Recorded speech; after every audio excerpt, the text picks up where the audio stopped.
Esta semana cerramos el proyecto de mi Suzuki Swift GTI 16 válvulas Twin Cam de 1989.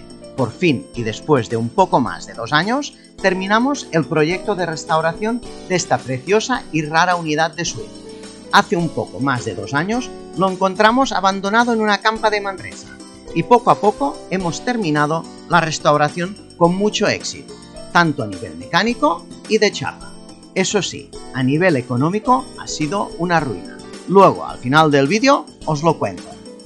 Finalmente, y después de más de 2 años, estoy llegando en Express Repair, en Barcelona, para dejar el Matrabaguera X y recoger mi preciosidad y rara unidad de Swift. Vamos a ver qué es lo que han hecho con el Swift después de tantas semanas.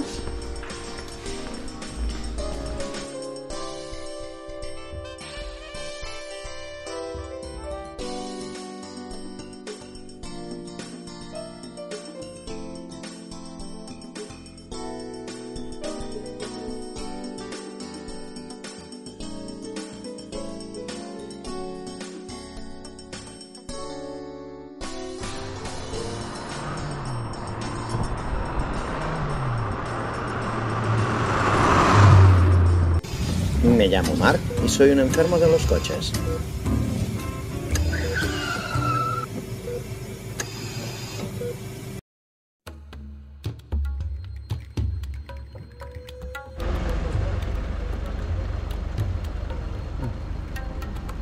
Aquí tenemos el Swift.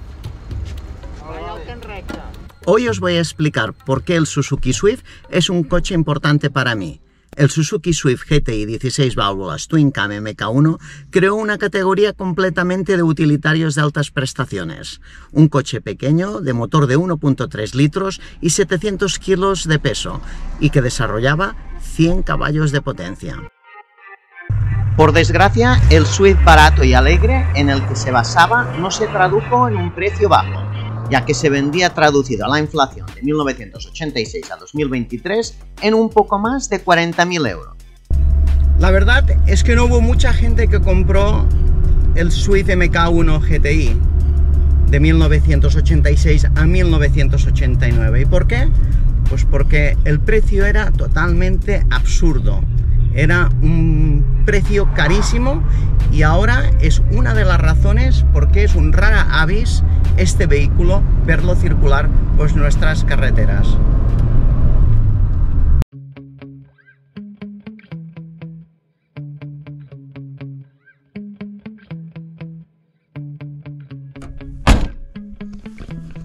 Os voy a enseñar el motor y os explico un poco sobre este motor.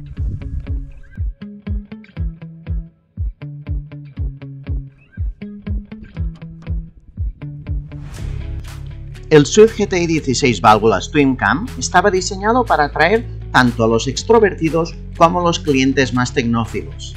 El pequeño motor de 1.3 litros y 16 válvulas desarrollaba sus 100 caballos a 6.600 revoluciones, con la combinación de lo que entonces era la tecnología de culata más avanzada y una gestión electrónica completa, incluida la inyección de combustible multipunto.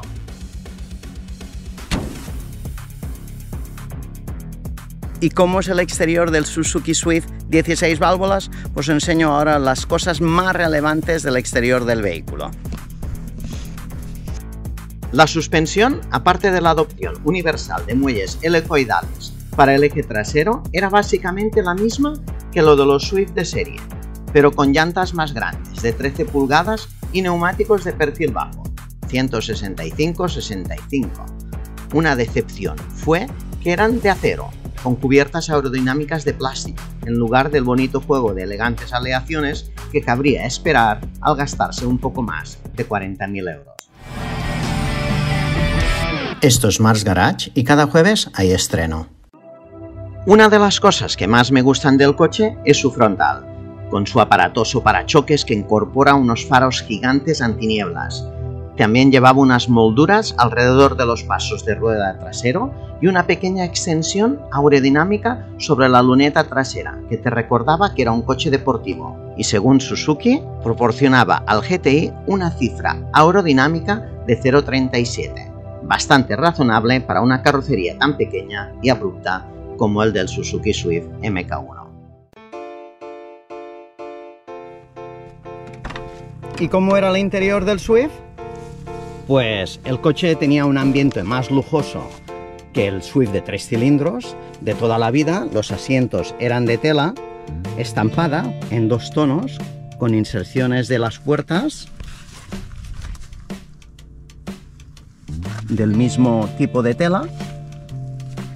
Y como vemos, los asientos traseros eran espaciosos y cómodos para albergar 2 personas adultas. Y una cálida moqueta roja que quizás era un guiño al Peugeot 205 GTI o Rally, que eran pues los competidores de este vehículo. La posición de conducción con un volante ajustable manualmente era bastante curioso en su categoría a finales de los 80, y aunque el coche tuviera un tamaño reducido, también tenía un espacio suficientemente grande incluso para los conductores más altos, o sea, podía ser una buena opción para gente que midiera más de 1,90 m. La instrumentación era bastante completa, con un tacómetro que marcaba unas conservadoras 6.700 revoluciones, un velocímetro de 220 km e indicadores de temperatura y combustible. Desgraciadamente, la radio de origen era solo una unidad AM/FM de calidad media y de cinta, con 4 altavoces bien diminutos distribuidos por los extremos del Swift, tanto en la parte delantera como en la parte trasera.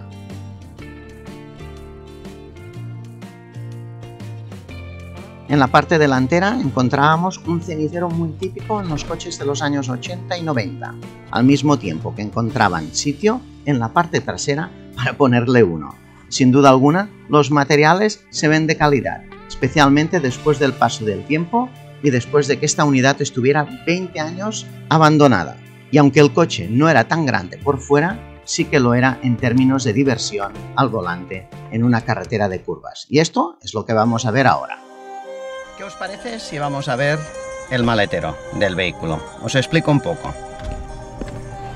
Si lo tuyo es trabajar por la noche o en festivos y horas extrañas, te darás cuenta que el maletero está difícil de meter un solo cuerpo, porque lo que su capacidad deja mucho que desear.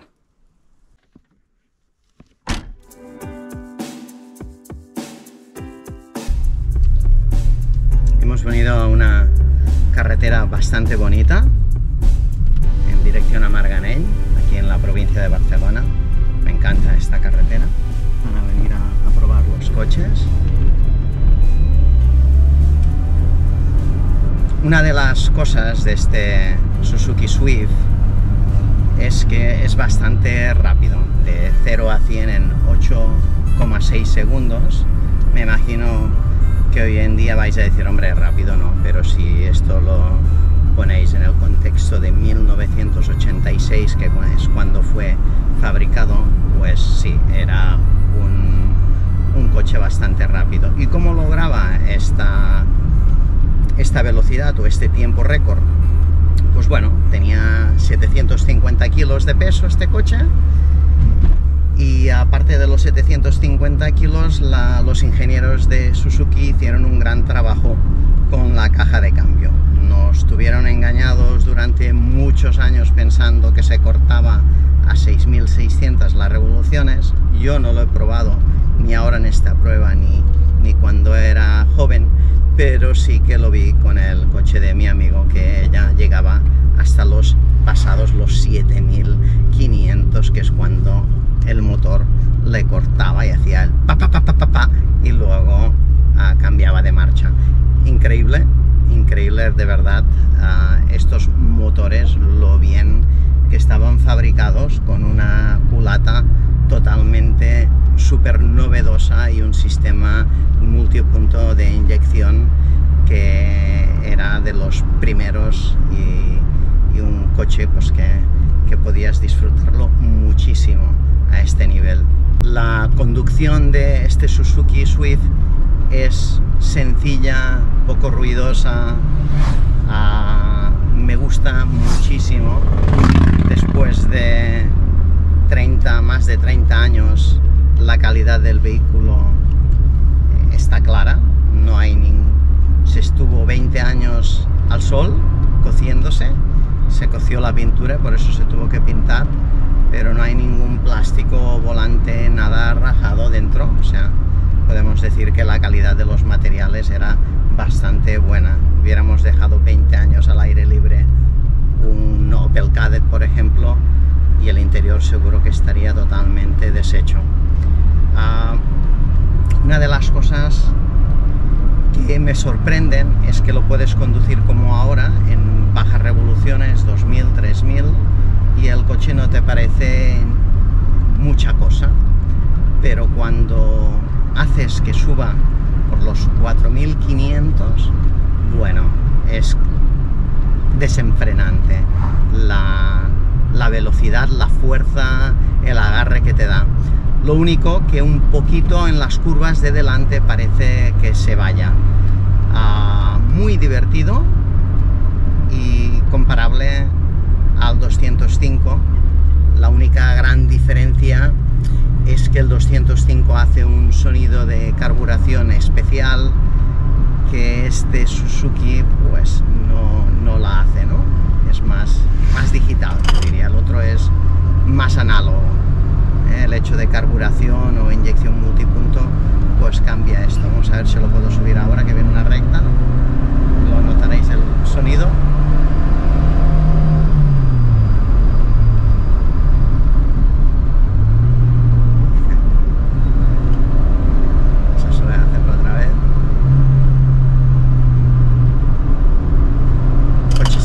Bien, pero sabes, tiene esa pequeña tendencia de la parte delantera de irse un poquito.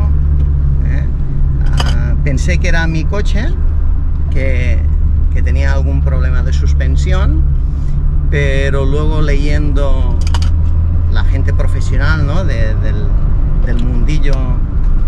mundillo de la automoción, pues me di cuenta que no, es la sensación que yo tenía. Era la misma sensación que ellos tenían. El panel me encanta, así en rojo, la alfombra roja le da un toque como muy deportivo. Los paneles son súper, o los controles mejor dicho, son súper fáciles de entender. Me encanta. Yo diría que es un coche ahora, después de haberle hecho todo este trabajo mecánico tan grande y después de dejarlo bonito a nivel de pintura, pues es un coche que se puede disfrutar muchísimo. Creo que son de esos coches pequeños pues que tienen carácter, que te gustan y que cuando tienes un momento pues los sacas a pasear. Sin duda alguna, yo diría que en la colección de coches de época, de esa época, de los años 80, yo situaría al 205 Rally primero y luego muy cerca al Suzuki Swift. Pero como no he probado el MK2, solo os puedo hablar del MK1, que como veréis, ahora vamos a ver lo que pagué yo para este coche y vamos a ver si es una buena inversión o es una mala inversión y lo difícil que es encontrar una unidad de estas. Así que no os vayáis, porque en unos momentos vamos a ver lo que pagué o lo que he pagado por este coche. En cuanto a prestaciones, no se me ocurre ningún otro coche de la época que pueda superarlo por el mismo precio y que sea de la misma gama. El Suzuki Swift GTI 16 válvulas nos podía dar una diversión asegurada por menos dinero a su homólogo CRX de la época, pero ya en otro segmento y cilindrada. Quizás el Peugeot Rally o el Fiat Uno Turbo a nivel de pedigrí y pasión al volante y con la misma cilindrada, pero sin duda alguna con menos prestaciones. El 205 tenía el pedigrí que añadir a su carisma natural al ser emparentado con un coche de rally de éxito, al mismo tiempo que era europeo y con un gran mercado de distribución, cosa que el Suzuki Swift GTI no contaba con ninguno de estos factores, y muy poca gente, desgraciadamente, llegarían a disfrutar del coche. Estos pocos afortunados sabrían lo bueno que era el coche, a pesar de la falta de pedigrí. ¿Y cuánto me costó? Pues pagué 1.000 euros por el coche, que había parado funcionando a finales de los 90, pero me tuve que quedar un Volvo 345 que no quería y pagar 1.000 euros más por él.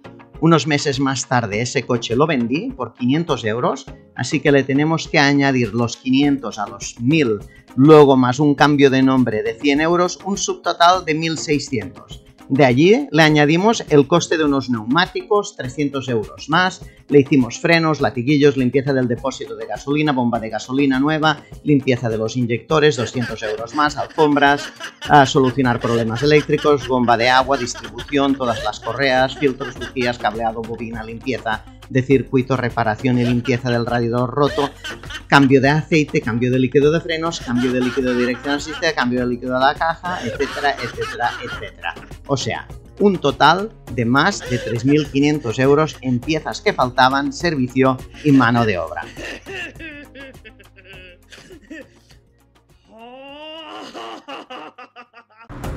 O sea, Marc, ¿cuál es el total gastado aproximado de este Suzuki Swift GTI 16 válvulas Twin Cam? Pues la friolera cifra de 8.000 euros, o quizás un poquito más, pero ahí lo dejamos. ¿Por cuánto dinero podría vender este Suzuki Swift GTI 16 válvulas? Para ver si fue una cosa lógica de restaurar o de no restaurarlo y dejarlo ahí en la campa. Pues bueno, vamos a mirar de encontrar uno en venta en España.